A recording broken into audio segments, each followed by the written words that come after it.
레위기는 히브리어 명칭이 바이크라입니다. 여러분, 레위기는 레위 지파를 기록한 게 아니라 레위기의 뜻은 그리고 그가 부르셨다라는 뜻입니다. 그리고 그가 부르셨다.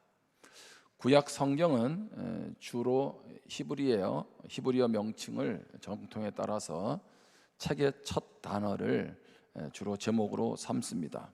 그런데 우리가 성경을 읽어보시면 알지만 레위기에서 많이 힘들어하는 경우들을 많이 보게 됩니다. 그래서 어떤 분이 그러시더라고요. 나는 레위기를 읽다가 내 위기가 왔다고. 그렇죠? 예. 그래서 여러분 성경 보다가 이게 왜 필요한지 아마 그렇게 많이 이렇게 생각하는 분들이 많으시잖아요. 오늘은 조금 공부를 합니다. 공부를 조금 더 집중하시면 좋을 것 같은데요. 자, 그러면 이런 생각을 하게 되죠. 레위기가 오늘 이 시대에도 필요한가라고 하는 겁니다. 레위기는 왜 오늘 이 시대에도 의미가 있을까요? 그것은 레위기를 보면 하나님의 성품이 드러납니다. 그리고 하나님과 우리가 어떻게 관계해야 되는지를 가르쳐 줍니다. 제사에 대한 것뿐만 아니라 우리에게 크고 작은 삶의 원칙을 제공합니다. 그리고 신약의 중요 주제의 출발점이 됩니다. 레위기는 신약을 이해하는 모판이기도 합니다. 다시 말합니다. 레위기는 뭐예요? 우리가 이해하기 힘든 제사들이 많이 등장하고 이해할 수 없는 내용들이 많이 나오지만 우리의 성품, 또 하나님과의 관계, 하나님의 백성으로서의 어떻게 살아가야 될지 삶의 문제들을 가르쳐주고 있다는 것입니다. 자, 레위기는 주변의 앞뒤의 문맥과 연결해서 읽어야 합니다. 이것은 레위기뿐만이 아니죠. 성경을 볼 때마다 앞뒤 문맥을 통해서 읽어야 됩니다. 자, 레위기 앞에는 어떤 성경이 있을까요? 출애굽기가 있습니다. 레위기 뒤에는 뭐가 있어요? 민수기가 있어요. 근데 레위기 앞부분에 보면 25장부터 출애굽기 25장부터 40절은 성막에 대한 이야기를 하지요. 그래서 지난주일 성막에 대한 이야기를 나누었습니다. 그런데 레위기가 끝나고 나서 그 다음에 민수기 1장부터 10장을 보면 성막과 함께 만들어진 성막과 함께 광야 여정에 대한 준비가 나오고 있습니다. 자, 무슨 얘기입니까? 레위기를 이해하는 가장 중요한 키는 성막이라는 겁니다. 여러분, 성막 그러면 어떤 뜻을 가지고 있나요? 우리는 하나님의 임재라고 이해를 합니다. 맞습니다. 하나님의 임재, 늘 하나님 우리와 함께 한다는 거죠. 지난주도 그 부분을 다루었습니다. 자, 그런데 성막에서 또 하나 놓치지 말아야 될 게 있습니다. 동전의 양면과 같은 것인데요, 레위기의 이 말씀은 하나님의 임재와 부재를 다룬다는 거예요. 다시 말씀드립니다. 성막은 하나님의 임재만을 우리는 생각을 하는데 아니요, 성막은 하나님의 임재와 부재를 다루고 있습니다. 무슨 말이냐고 하면 성막은 하나님이 무조건 우리와 함께 하신다라는 은혜만을 담고 있지 않다는 거예요. 그런 측면을 담고 있지만 아울러서 백성들이 하나님과 함께 하고자 한다면 죄의 문제를 해결해야 한다는 것입니다. 다시 얘기합니다. 하나님과 임마누엘 하는, 그렇죠, 함께 하신다는 은혜만을 우리는 많이 생각을 하는데 우리가 하나님 뜻 가운데 살아가지 않음으로 인한 죄의 문제를 해결하지 않으면 하나님의 임재를 경험할 수가 없다는 거죠. 하나님과의 관계가 깨어진다는 것입니다. 자, 성막을 통해서 하나님은 분명하게 말씀하십니다. 죄가 있는 자들과 함께 할 수 없다. 그러면 이렇게 여러분 물어보실 수 있잖아요. 목사님, 그러면 저는 지금 지난 한 주간도 죄를 많이 지었는데 그러면 하나님이 나와 함께 하지 않습니까? 자, 무엇을 말하고 있습니까? 하나님은 거기에 대한 해결책을 주셨죠. 그것은 무엇이냐 하면 죄로 인해서 우리가 멸망하지 않도록 거기에 대한 해결책을 주셨는데 그게 바로 레위기라는 거예요. 여러분, 죄 아래서 하나님과 만날 수 없잖아요. 그러니까 어떻게 해요? 예수님의 보혈을 의지해서 우리가 회개하고 용서를 받고 그분의 임재 아래 나아가는 것 아니겠습니까? 자, 레위기 1장부터 10장은요 제사법입니다. 그래서 죄를 속죄함으로 하나님과 함께하는 거고요. 11장부터 16장은 청결법입니다. 적절한 청결 상태를 유지함으로 하나님과 함께합니다. 17장부터 27장 마지막까지는 성결법입니다. 윤리를 통해서 또 기타 방식을 통해서 바른 상태를 통해서 하나님과 함께하는 겁니다. 다시 얘기합니다. 레위기는 뭐라고요? 하나님 앞에서 속죄함으로 또 청결함으로 바른 상태를 통해서 하나님과 무엇하도록? 함께하도록. 자, 성막의 포커스는 뭐예요? 하나님이 함께하는 거잖아요. 그런데 아울러서 함께함을 누리지 못하는 죄로 인한 그 문제를 해결하는, 또 어떻게 살아야 될지를 보여주는 것이 바로 레위기라는 겁니다. 자, 그래서 여러분 레위기를 읽을 때, 레위기 오늘 말씀을 대할 때 꼭 놓치지 말아야 될 것은 하나님과의 관계를 어떻게 하면 회복할 수 있을까라고 거기에 초점을 두시는 거죠. 자, 레위기 1장부터 7장은요 레위기의 5대 제사를 다루고 있습니다. 우리 성도님들 다 아시니까 한번 해보겠습니다. 첫 번째 무슨 제사가 있어요? 뭐가 있어요? 이렇게 하시면 안 되는 거예요. 번제. 두 번째는 뭐가 있어요? 소제. 세 번째는 화목제. 네 번째는 속죄제. 다섯 번째는 속건제. 목사님 저는 이걸 전혀 모르겠습니다라고 하는 분은요 회개하셔야 됩니다. 그렇죠? 이건 아주 기본적인 거잖아요.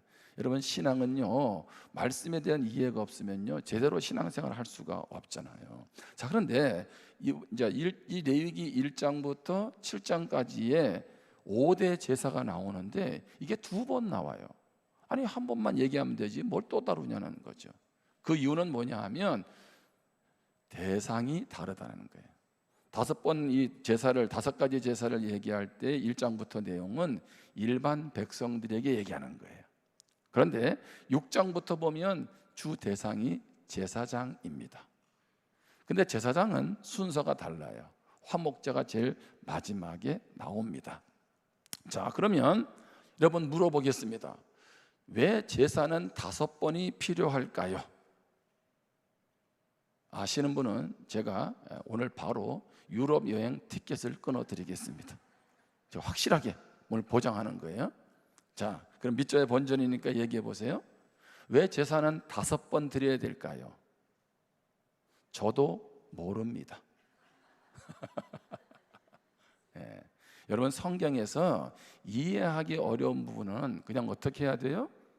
모른다고 해야 돼요. 지금 우리가 그때 살고 있지도 않은 데다가 충분히 이게 어렵잖아요. 제사 문제가. 그렇죠? 우리가 그 문화권에 산 것도 아니고. 자, 뿐만 아니라 5대 제사에 대해서 신학자들마다 의견이 나뉘어져요. 각 제사마다 드림으로 속죄의 기능을 가지고 있고 거기에 덧붙여서 각 제사마다 기능이 있다라고 하는 분이 있고, 아니야 화목제만큼은 그건 속죄의 기능이 없어 라고 하는 분들이 있어요. 그러면 어느 게 맞을까요? 저도 모릅니다. 그런데 저는 어떤 측면으로 가고 있냐 하면 5대 제사는 다 속죄의 기능을 가지고 있다는 거죠. 하나님과 관계를 회복하기 위한 것이니까. 그런데 각 기능마다 초점이 좀 다르다, 더 추가해서 했다, 이렇게 이해하고 저도 말씀을 나누고 있습니다. 자, 또 세 번째 던지는 질문이 있습니다. 이 5가지 제사법은 제사에 대한 상세한 목록이 아니라는 거예요. 이 5가지 제사의 모든 제사법이 이게 다 있느냐? 그렇지 않다는 겁니다. 자, 그러면 여기서 성도님 중에 그런 스트레스를 받는 분이 계세요. 내가 예수 믿기 전에 제사 때문에 열받나고 힘들었는데 교회까지 와서 제사법을 배워야 되느냐? 이렇게 말하시는 분이 있잖아요. 여기서 말하는 제사는 어떻게 이해하시면 돼요? 하나님께 드리는 예배, 이렇게 이해하셔도 되는 거죠. 자, 그런데 우리가 이제 이 죄에 대한 얘기를 하면 내가 잘못했으니까 죄 용서 받아야 돼 라는 데 초점을 많이 두고 있는데, 그것도 의미가 있어요. 그런데 더 중요한 것은 죄 용서가 초점이 아닙니다. 죄 용서를 받고 나서 어떻게 해요? 하나님과 관계의 회복까지 가는 게 중요하다는 거예요. 여러분, 제가 고민을 해요. 주일마다 이렇게 3분 복음을 여러분 들으시잖아요. 여러분은 다 뭐다? 죄인이다. 그러면 처음 나오는 분들도 교회 와가지고 뭐 좋은 얘기 들어야 되는데 처음부터 무슨 얘기 들어요?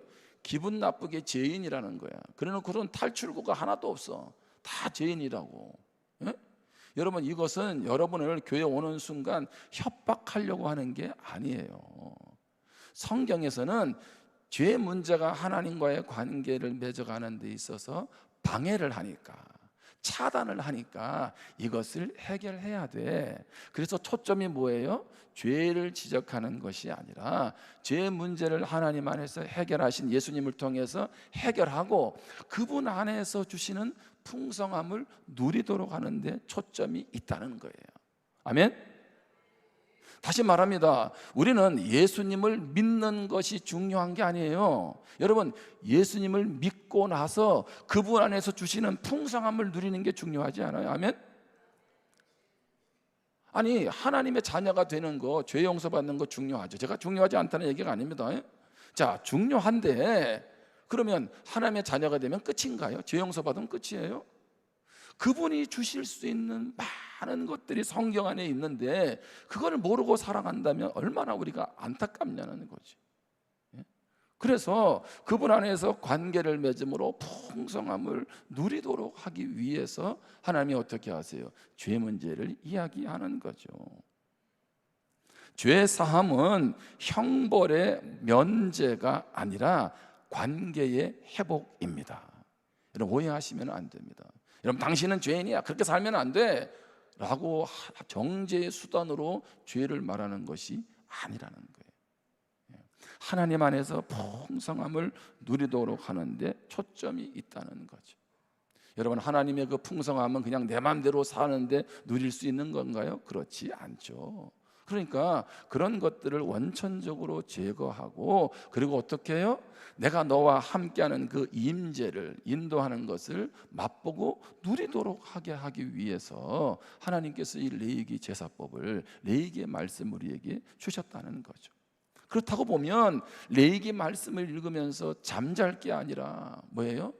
야, 이게 조금 제사법이 우리가 우리 시대문에서 이해할 수는 없지만 하나님께서 그런 뜻으로 주셨다면 정말 중요하구나, 이렇게 깨달아가는 것 아니겠습니까? 한번 따라하겠습니다. 예수님을 만나는 것 중요하지만 사귐으로 나가야 된다. 아멘? 여러분, 구원받은 것이 전부가 아니잖아요. 그러면 내 마음대로 살면 되나요? 그 안에서 주시는 어마어마한 풍성함이, 그래서 예수님이 온 목적을 뭐라 그래요? 내가 온 것은 양으로 무엇을 얻고? 생명을 얻고. 이거 끝이에요? 생명을 얻고 어떻게 해요? 풍성한 삶을 누리도록 하기 위함인 줄 믿습니다. 근데 그 풍성함은 놓치고 생명만 얻고 끝나면 이게 얼마나 안타깝냐는 거죠. 여러분, 그렇게 신앙생활하면 교회 오는 게 힘든 거예요. 봉사하는 게 힘들고요, 하나하나 스트레스죠. 자, 그러면 이제 오늘은 번제, 소제, 화목제를 다루고요, 다음 주는 속제제, 속건제를 다룹니다. 자, 오늘 첫 번째로 번제는 뭘까요? 레위기 1장 3절입니다. 그 예물이 소의 번제이면 흠없는 숫컷으로 회막문에서 여호와 앞에 기쁘게 받으시도록 드릴지니라. 자, 여기 소의 번제가 나오죠. 근데 뭘로 드립니까? 흠없는 수컷으로. 자, 흠이 없어야 돼요. 수컷입니다. 자, 번제라는 뜻은 뭐냐면 올라가다라는 뜻입니다. 올라가다. 자, 연기가 어떻게 해요? 제물을, 번제는 태우는 거거든요. 껍질을 제거하고 다 태워서 드리는데 그 연기가 올라간다라는 그런 의미로 여기 번제라는 뜻이 있는데, 자, 첫 번째는 뭐라 그랬어요? 수컷이어야 합니다. 수컷. 자, 수컷은 무슨 말일까요? 암컷을 드리면 안 돼요. 수컷은 값이 비쌉니다. 자, 주님이 우리를 죄 용서하신 것, 하나님이 우리를 위해서 예수님을 십자가에서 주신 것, 이거는 값으로 매길 수가 없잖아요. 그렇다면 하나님과의 관계에 있어서 그것이 얼마나 중요한지를 알게 하기 위해서 어떻게 해요? 가치 있는 것으로 드리라고 합니다. 여러분, 예배의 뜻에는요, 하나님께 최고의 가치를 둔다는 뜻이 있습니다. 그런 의미에서 수컷입니다. 두 번째는 흠이 없어야 합니다. 물론 화목 제사 중에는 자원제 같은 경우에는 흠이 있는 제물도 허용했습니다. 레위기 22장 23절에 보면. 그런데 여기에서 흠이 없다는 것은 한번 따라 하겠습니다. 완전하다. 자, 이게 무슨 얘기입니까?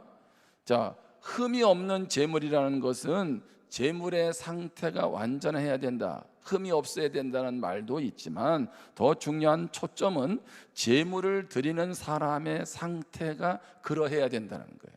그런 자세로, 어떤 자세로? 흠이 없는 상태로, 온전한 상태로 드려져야 한다는 거죠. 그런 면에서 신앙생활은 거룩함을 유지해야 합니다. 세 번째로 제물의 머리에 안수하여 바칩니다. 레위기 1장 4절입니다. 그는 번제물의 머리에 안수할지니 그를 위하여 기쁘게 받으심이 되어 그를 위하여 속죄가 될 것이라. 번제물에 무엇합니까? 안수예요. 안수한다는 건 뭐예요? 내 죄가 어디에다가, 짐승에다가 전가되었다는 거죠. 마치 뭐예요? 예수님이 우리 죄의 짐을 지고 십자가에서 생명까지 주신 바로 그런 대속의 의미가 거기에 담겨져 있는 거죠. 참고로 제가 성도님들 위해서 안수할 때는 제 죄가 여러분에게 전가되는 게 아닙니다. 지금 바로 그런 의미예요. 제물의 안수예요. 네 번째, 그런데 새의 번제는 하나님의 섬세한 자비를 보여줘요. 무슨 얘기입니까? 아니, 소 수컷. 자, 한우 수소는 비쌀까요? 쌀까요? 비싸잖아요. 그렇죠? 자, 그런데 새도 번제로 드려요. 근데 이게 어떤 의미가 있냐면 레위기 1장 14절입니다. 만일 여호와께 드리는 예물이 새의 번제이면 산비둘기나 집비둘기 새끼로 예물을 드릴 것이요. 무슨 얘기냐면, 아니 왜 새를 드리라고 하지? 이것은요, 가난한 사람들을 위한 하나님의 배려입니다. 나는 수컷을 잡아드릴 만큼 돈이 없어, 경제력이 없어. 근데 하나님과 관계는 회복해야 되잖아요. 그러니까 그런 사람에게 무엇으로 드려라? 새를 잡아서 드려라, 그렇게 말하고 있는 거죠. 그러니까 하나님이 한 사람 한 사람과의 관계를 위해서 얼마나 애쓰시는지를 지금 보여주고 있는 거죠. 자, 히브리서 9장 12절을 봅니다. 한번 같이 읽겠습니다. 시작. 염소와 송아지의 피로 하지 아니하고 오직 자기의 피로 영원한 속죄를 이루사 단번에 성소에 들어가셨느니라. 아멘. 자, 지금은 소를 잡아서 드립니까? 아니면 뭐 염소나 양을 잡아서 드립니까? 안 드립니까? 안 드리잖아요. 그러면 제가 맨날 교회 앞에서 소 잡아야 되고 양 잡아야 되잖아요. 그렇죠? 근데 그것이 어떻게 해요? 여기 보면 히브리서 9장 12절에 말했잖아요. 염소와 송아지로 피로 하지 않고 누구의 피로? 예수 그리스도의 피로 영원한 무엇을 이루사? 속죄를 이루셨죠. 예수님이 우리의 모든 죄짐을 지고 십자가에 들어가셔서, 그렇죠? 십자가에서 생명까지 주심으로 죄값을 지불해 주셨어요. 그래서 우리는 다시 소를 잡고 양 잡을 필요가 있다 없다? 없다. 바로 그런 얘기입니다. 뿐만 아니라, 자, 오늘 피는 왜 하필이면 피냐 이거예요. 피. 드라큘라가 좋아하는 피, 그거 아닙니다. 피는 곧 뭐를 의미합니까? 피가 없으면 제사함이 없어요. 그래서 피는 곧 뭐예요? 생명, 바로 그런 뜻이 있는 거죠. 그러니까 모든 제사를 이해할 때에 오늘날은 왜 그렇게 하지 않아? 라고 할 때 예수님의 보혈로 말미암아 용서된 것을 우리가 기억할 수가 있는 거죠. 두 번째, 소제입니다. 레위기 2장 1절입니다. 누구든지 소제의 예물을 여호와께 드리려거든 무엇으로? 고운 가루로 예물을 삼아 그 위에 기름을 붓고 그 위에 무엇을? 유향을 놓으라는 거죠. 여러분, 소제라는 단어의 뜻은 선물이란 말입니다. 선물, 공물 이런 뜻이 있습니다. 자, 5번의 제사, 이 5가지의 제사 중에 땅의 소산물로 드리는 제사는 소제밖에 없습니다. 땅의 소산물로. 자, 그래서 주로 곡식을 통해서 하나님 앞에 소제를 드려요. 자, 그런데 처음 나온 핵곡식이나 기름이나 포도주나 과일즙, 각종 가공식품들도 첫 소산의 소제로 드리기도 했습니다. 자, 소제는 소제만 드리지 않습니다. 번제나 화목제와 병행해서 같이 드리는 경우가 많았어요. 자, 첫 번째로 소제에 드려지는 예물은요, 뭐라고 되어 있어요? 고운가루 유황이었습니다. 자, 우리는 주로 어떤 생각을 하냐면 소제는 곡식으로 드리니까 고운가루를 드린다라는 뜻만 생각하는데, 이 고운가루라는 뜻에는 뭐가 있냐면 고급스럽다는 뜻이 있어요. 고급스럽다, 고급의라는 뜻이 있는 거죠. 그러니까 자, 고운가루라는 말은 비싸다는 얘기고요, 뿐만 아니라 유향도 뭐예요? 상당히 그 당시에 비쌌던 거죠. 그러니까 번제도 소의 수컷을 드린단 말이죠. 그래서 어떻게 합니까? 비싼 하나님 앞에 값을 지불하는 것처럼 소제 역시 하나님과의 관계가 무엇하다? 귀하다는 걸 보여주고 있는 거예요. 어느 것도 어느 제사도 뭐예요? 하나님 앞에 다 귀하다는 것을 지금 보여주고 있는 거죠. 자, 그런데 두 번째, 소제에 누룩과 꿀은 금지되었습니다. 그리고 소금은 사용해야 합니다. 왜 곡식가루를 태워서 드리는데 여기에 누룩과 꿀을 금지했을까요? 당연히 자, 곡식가루의 발효를 일으키게 되므로 이 어떻게 해요? 제물을 변질시키겠죠. 무엇이? 누룩과 꿀이. 그런데 소금은 어떤 의미가 있어요? 제물의 변질을 막아주는 역할을 하는 것입니다. 그래서 예수님은 그렇게 말씀하시죠. 너희는 세상에 무엇이 되라? 소금이 되라. 세상이 부패하고 타락하는 그런 곳에서 어떻게 해요? 그것을 막는 역할을 해라. 너희들은 변질되지 말아라. 그렇게 말씀하고 있는 거죠. 세 번째, 가난한 사람의 속죄제로서의 소제에는 무엇이 배제가 됩니까? 기름과 유향. 자, 번제하고 같은 의미가 있어, 그렇죠? 가난한 사람은 난 돈도 없는데 어떻게 소제를 드려? 라고 할 때 비싼 기름, 유향은 뭐예요? 드리지 않아도 되는 거예요. 자, 레위기 5장 11절입니다. 만일 그의 손이 산비둘기 2마리나 집비둘기 2마리에도 미치지 못하면 그의 범죄로 말미암아 고운 가루 10분의 1 에바를 예물로 가져다가 속죄제물로 드리되 이는 속죄제인즉 그 위에 무엇을? 기름을 붓지 말며 유향을 놓지 말고 라고 되어 있습니다. 그러니까 가난한 자들도 하나님과 무엇할 수 있도록? 관계 회복을 할 수 있도록 하나님께서 배려해 주고 있는 거죠. 네 번째, 소제물에 남은 것은 제사장 몫이 됩니다. 레위기 2장 3절 10절입니다. 그 소제물에 남은 것은 아론과 그의 자손에게 돌릴지라. 그다음에 이는 여호와의 화제물 중에 지극히 거룩한 것이니라. 소제물에 남은 것은 아론과 그의 아들들에게 돌릴지니 이는 여호와의 화제물 중에 지극히 거룩한 것이니라. 하나님께 일부 드리고 났을 때 나머지는 어떻게 합니까? 제사장 몫으로 주었습니다. 화목제, 속죄제, 속건제에서는 육식이 공급됐다면 소제를 통해서는 뭐가 공급이 됐어요? 곡식이 공급이 되는 거죠. 자, 세 번째로 갑니다. 화목제입니다.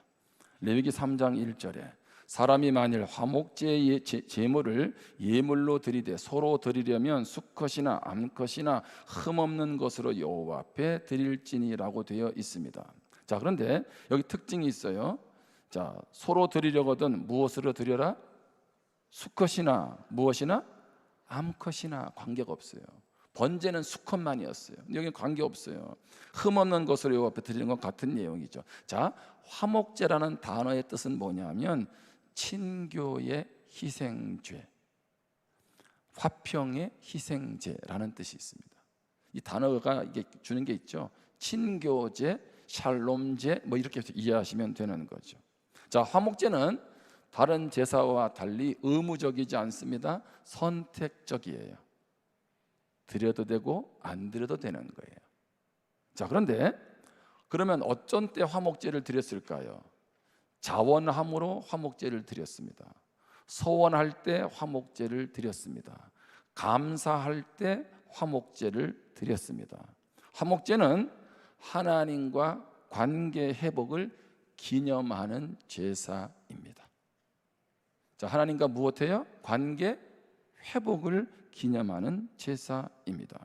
자, 그러니까 우리는 화목제를 통해서 하나님과 우리가 얼마나 화평을 누리고 있는지를 알게 되는 거죠. 첫 번째는요, 봉헌자는 제물의 머리에 안수했습니다. 레위기 3장 2절입니다. 그 예물의 머리에 안수하고 회막문에서 잡을 것이요 아론의 자손 제사장들은 그 피를 제단 사방에 뿌릴 것이며. 자, 아까 그런 얘기를 했죠. 짐승의 머리에 소 같은 경우에 안수하면 내 죄가 전가된다 그랬잖아요, 그렇죠?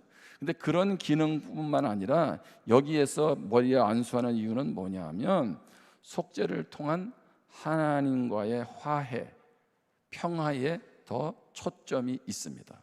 자, 그러면서 두 번째로 화목제는 소와 염소, 양을 바치되 암수 구분 없이 바칠 수 있다 그랬습니다. 일부를 드리고 나서 나머지는 고기들은 인간이 나누어서 먹었어요.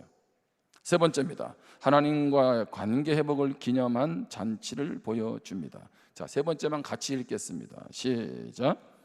하나님과의 관계 회복을 기념한 잔치를 보여준다. 자, 레위기 3장 11절 16절입니다. 제사장은 그것을 제단 위에서 불사를 찌니 이는 화제로 여호와께 드리는 무엇이다? 음식이니라. 제사장은 그것을 제단 위에서 불사를 찌니 이는 화제로 드리는 무엇이요? 음식이요 향기로운 냄새나 모든 기름은 여호와의 것이니라. 자, 5대 제사 중에서 화목제에만 여기에만 유일하게 음식이라는 이름을 붙였습니다. 여러분, 음식은 주로 어디에서 사용합니까? 예, 여러분, 음식은 싸우려고 먹어요? 기분이 좋을 때 먹는 거예요? 음식 자체가 가만히 주는 그 뉘앙스를 한번 생각해 보라는 거죠. 그러니까 화목제는 어떤 의미가 있어요? 잔치의 성격을 가지고 있다는 거예요. 화목제는. 자, 화목제물의 식사는요, 그래서 할 때 두 가지를 항상 기억해야 돼요. 하나는 엄숙함, 또 하나는 즐거움. 이게 무슨 얘기입니까? 화목제에 참여하는 사람들은 거룩한 하나님 앞에서 자신의 삶을 돌아보아야 돼요. 이게 엄숙한 거죠. 자, 즐거움은 무엇입니까? 하나님 앞에 드리고 나서 함께 음식을 먹고 나누는 즐거움이 있는 거예요. 자, 신명기 12장 7절입니다. 거기 곧 너희 하나님 여호와 앞에서 먹고 너희 하나님 여호와께서 너희의 손으로 수고한 일에 복 주심으로 말미암아 누가? 너희와 너희의 가족이 즐거워할지니라.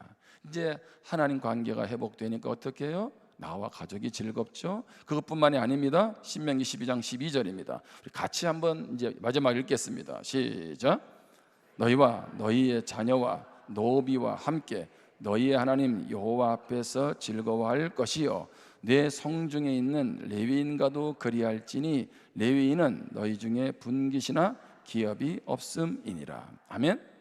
자, 가족들만 하나님 안에서 샬롬을 누리는 것이 아니라 어떻게 합니까?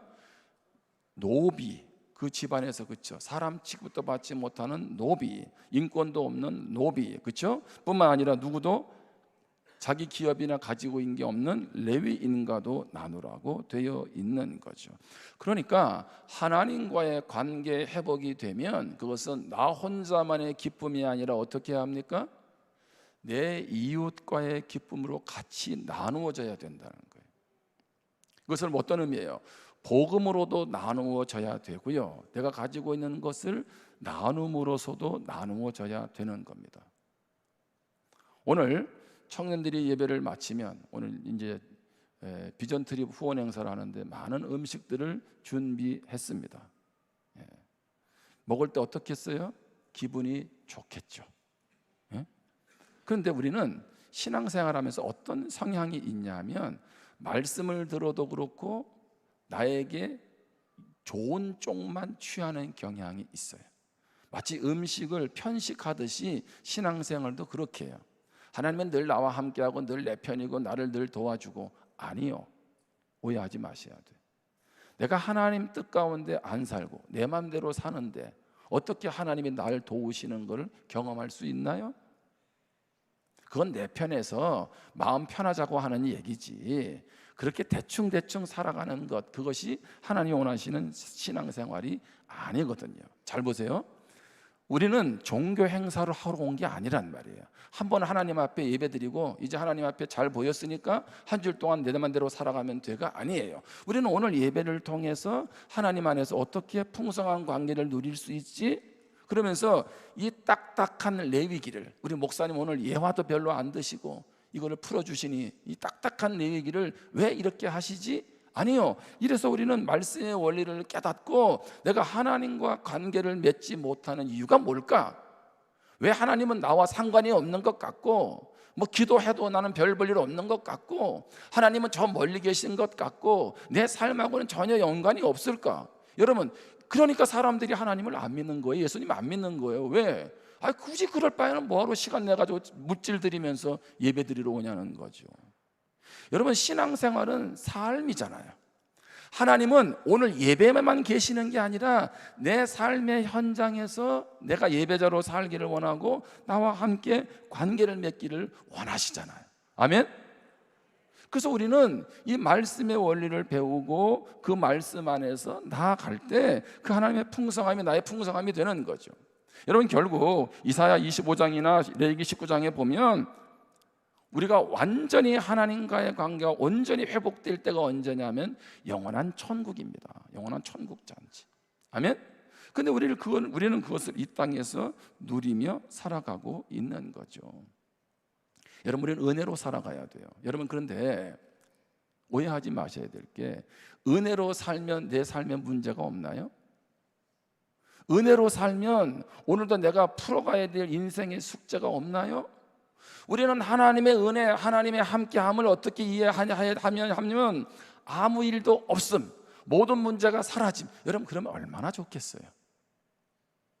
우리가 은혜가 필요하고 오늘도 하나님과의 관계가 필요한 것은 오늘 그 은혜를 붙잡고 여전히 해결되지 않고 여전히 씨름하고 있는 이 삶의 고난, 질병, 경제적인 문제, 이 모든 것들을 어떻게 해요? 버텨나가는 거예요. 아멘? 그래서 은혜가 필요한 겁니다. 은혜로 모든 것이 정리되는 곳은 한 군데밖에 없어요. 어디요? 영원한 천국. 그럼 빨리 돌아가실래요? 그건 아니잖아요. 예? 여러분, 너무 신앙생활을 그냥 너무 그렇게 막연하게 하지 말라는 얘기예요. 그러니까 어떻게 조금만 뭐가 내 문제가 해결이 안 되면 하나님이 안 계시는 것 같고, 여러분, 우리는 그런 하나님을 믿는 게 아니라고. 하나님은 하나님과의 관계로 인해서 그 풍성함이 하나님의 임재를 누릴 수도 있는데 우리가 하나님과 얼마나 멀어지는 존재인지를 아시잖아요. 그래서 어떻게 해요? 레위기라는 말씀을 통해서 계속 회복하도록 방법을 알려주셨잖아요. 이 말은 무슨 얘기입니까? 오늘도 하나님은 계속 나와 관계 안으로 돌아와라. 내 안에 주시는 풍성함을 너도 좀 누려라. 내가 내 안에 있음으로 하나님의 그 주실 만한 그 모든 것들을 너도 맛봐라. 이게 하나님 마음 아니겠습니까? 그런데 하나님의 그 풍성함을 맛보지 못하니까 신앙생활이 무슨 재미가 있냐고. 예? 이게 교회 나오는 게 이게 지금 보통 일이 아니잖아요, 이게. 예? 우리는 종교 생활을 하는 것이 아니라 하나님과 관계 맺으며 살아가는 사람들인 줄 믿습니다. 그래서 오늘 이 말씀을 통해서 나도 하나님과 좀 깨어있는 관계를 가져야 되겠다. 그러려면 어떻게 해야 돼요? 따라하겠습니다. 배워야 한다. 아멘. 말씀을 배워야 돼요. 배워야 돼. 저도 오늘 그냥 초점만 맞춰서 하고 싶었지만 짧은 시간에 그나마 여러분이 힘들어하는 레위기를 이해하도록 하는 이유는 그거죠. 말씀을 짚고 들어가면 이게 얼마나 우리에게 축복된지 그걸 우리가 보여주잖아요. 여러분, 오후 예배부터 말씀 통독 배우시기를 바랍니다. 이번에 짧은 시간이지만 신구약을 개관할 거거든요. 근데 뭐 다 할 수는 없을 수도 있지만은 제가 이 목사님을 보면서 존경스러운 게 80이세요. 80. 이분이 고위 공무원으로 잘 나갔어요. 이제 5년만 있으면 퇴직이야. 이 강사님이 퇴직인데 그러면 5년 퇴직을 하면 연금이 더블로 나와. 더블로. 예? 고위 공무원인데 연금이 더블로 나오면 얼마겠어요? 근데 이분이 그거를 포기했어. 그 60세에 목사가 됐는데 부목사가 돼가지고요. 예? 자기는 받는 돈도 있으니 월급도 안 받고 사역을 한 거예요. 10년 동안. 그러면서 계속 성경 연구만 한 거예요. 제가 지난번에 한번 말씀드렸잖아요. 그 사모님을 만났다고. 사모님이 억수로 고생을 많이 하셨더라고. 마치 간호사인데 돈을 많이 버는데 모든 돈은 다 목사님이 성경 연구하는데 책 내는데 다 들어간 거지. 예? 이분을 강의를 들으면 가슴에서 불이 온다 그랬잖아요. 제가 불이 온다고. 그분의 말이 불이 있는 게 아니고요. 그분 안에 있는 그 하나님을 향한 그 마음, 그 말씀, 그게 내 안에 들어오니 불이 일어나죠. 여러분 지금은요 불이 있어야 돼요. 불이. 여러분 지금 이 시대가 무슨 힘으로 사실라 그래요? 예? 돈이 있어도 우울증에 빠지고 돈이 있어도 지금 공황장애가 오고 돈이 있어도 두려워하고 염려하고 벌벌 떨며 살아가는데 여러분 뭘로 살아가시려고? 그러면 하나님을 제대로 만나라는 거예요. 그래서 여러분 그러려면 무엇으로? 말씀으로 가야 돼. 여러분 그렇게 해서 말씀에 붙들려서 날마다 살아계신 하나님을 경험하고 힘들고 어려운 인생길도 버텨내시기를, 견뎌내시기를 주님의 이름으로 축복합니다. 우리의 삶에 날마다 주님과 살아있는 관계를 통해서 복 있는 인생 나아가기를 주님의 이름으로 축복합니다. 기도하겠습니다. 오늘 주신 말씀을 잠깐 마음에 새기면서 기도할 수 있기를 바랍니다. 성막은 하나님의 임재와 부재를 우리에게 알려주고 있죠. 하나님 임재 아래만 있으면 얼마나 좋겠습니까? 그런데 죄 아래 있으면 우리는 하나님의 부재 속에 살아갈 수밖에 없습니다. 성전된 우리죠. 성막은 곧 성전된 나 자신이라 그렇게 얘기했잖아요.